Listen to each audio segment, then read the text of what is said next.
I den her video, der vil jeg vise teknikken stjernemønster, og det er det samme, om man hækler noget rundt eller noget frem og tilbage. Så man starter med at lave 3 luftmasker, 2 og 3. Og nu skal jeg starte i den, der er nummer 3 fra nålen, og jeg tæller den, der er på nålen med som nummer 1. Så nummer 1, 2, 3. Og der skal jeg så gå ind og så hente en lykke, og jeg lader den blive på nålen. Så går jeg ind i den næste luftmaske her, henter garnet og lader lykken blive på nålen. Så skal jeg gå ned i den første fastmaske, og jeg går ind her i bagerste maskeled, henter garnet igennem og lader lykken blive på nålen. Og det gør jeg ved 2 mere, for jeg skal have i alt 6 lykker på nålen. Sådan. Nu har jeg 6 lykker. Og så skal jeg slå garnet om nålen og trække igennem alle 6 på en gang. Sådan der. Så slår jeg garnet om nålen igen og trækker igennem den ene lykke.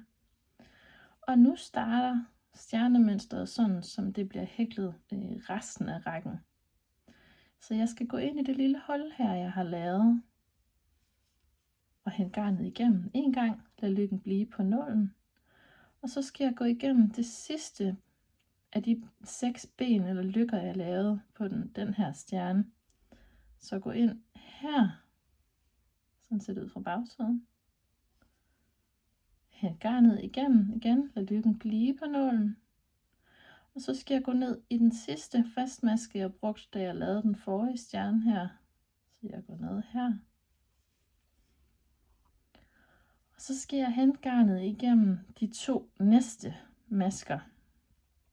Så jeg går ind her, henter garnet igennem, og i den næste maske, og henter garnet igennem. Nu har jeg igen 6 lykker på nålen, så nu slår garnet om nålen og trækker igennem alle 6 lykker på én gang.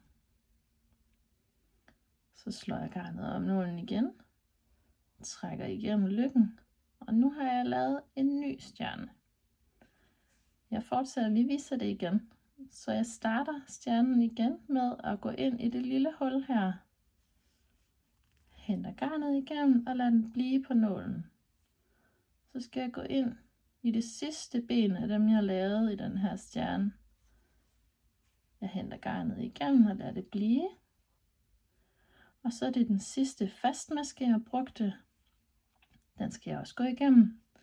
Hente garnet og lade det blive på nålen. Så kommer de 2 næste masker her. Der går jeg igennem. Henter garnet igennem, lad det blive på nålen. Og det næste igen. Hent garnet igennem og lad det blive på nålen. Så slår jeg garnet om nålen, trækker igennem alle 6 lykker, slår omkring her og trækker igennem. Nu har jeg lavet de første 3 halve stjerner her, og jeg går igennem bagerste maskeled her, men når man skal hækle de efterfølgende rækker, så skal man gå igennem afhængigt af hvad opskriften siger, men for nogle opskrifter skal man gå igennem begge maskeled, og det kan jeg lige vise lidt senere. Hvis man nu er kommet til sidste maske og hækler frem og tilbage, så skal man lave en halv stangmaske, så man slår garnet om nålen og laver en halv stangmaske, og så vender man. Hvis man nu hækler noget, hvor det er rundt, skal man hækle om til der, hvor man startede, og så lave den sidste maske ind i den her luftmaske nummer 2.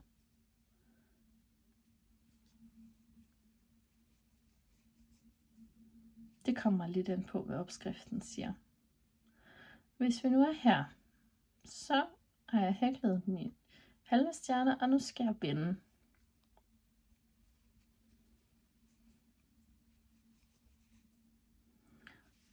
Og jeg vender her med 2 luftmasker.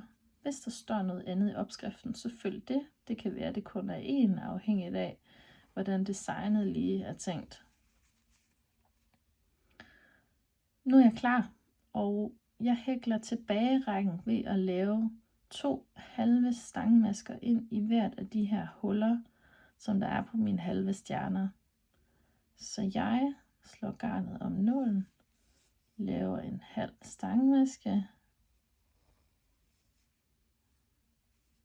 gør det igen, en halv stangmaske mere, og så springer jeg videre til næste hul, der. Og der laver jeg så igen 2 stangmasker igennem hullet.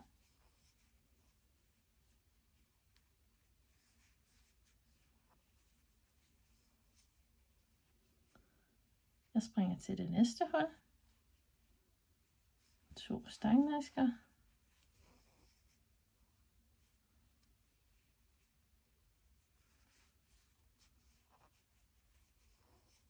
sådan. Og så den sidste maske, den går man ind her og laver en fastmaske.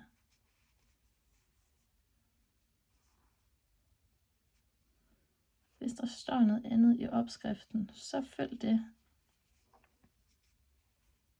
Sådan. Så vender jeg. Nu er jeg klar til nummer 2 række med stjerner. Jeg starter igen med 3 luftmasker. 1, 2, 3. Og så går jeg ind i nummer 3 fra nålen. 1, 2, 3. Jeg henter en lykke. Jeg henter en lykke mere hernede i den næste. Og nu kommer jeg til at hækle igennem begge maskeled. Så det gør jeg ved at gå ind her og hente garnet. Og hente garnet igen. Og jeg skal have 6 lykker på min nål, og jeg skal lave stjernemønster. Så i den første stjerne, der er det, at jeg går ind i 3, og ved de efterfølgende, der er det kun de næste 2. Det viser jeg lige. Nu slår jeg garnet om nålen og trækker igennem alle 6 lykker. Jeg slår garnet om nålen igen, og så har jeg fået lavet den første halve stjerne. Så nu fortsætter jeg. Jeg går ned i det lille hul her, og så henter jeg garnet igen gennem det forreste ben af den sidste lykke, jeg fik hentet, igennem fastmasken, og så de næste 2. Og det var ikke en fastmaske før, det var en halv stangmaske, og det er faktisk derfor, vi går ind igennem begge maskeled. Så går jeg igennem her, begge 2, og henter en lykke mere ved at gå igennem begge maskeled. Sådan der. Så slår jeg garnet om nålen og trækker igennem.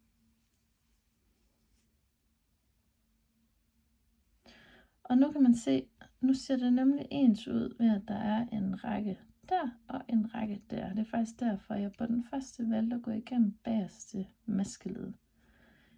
Det giver mening, hvis man hækler på en lotus clutch, alt det jeg siger. Ja, jeg hækler lige den sidste her, så jeg går igennem hullet,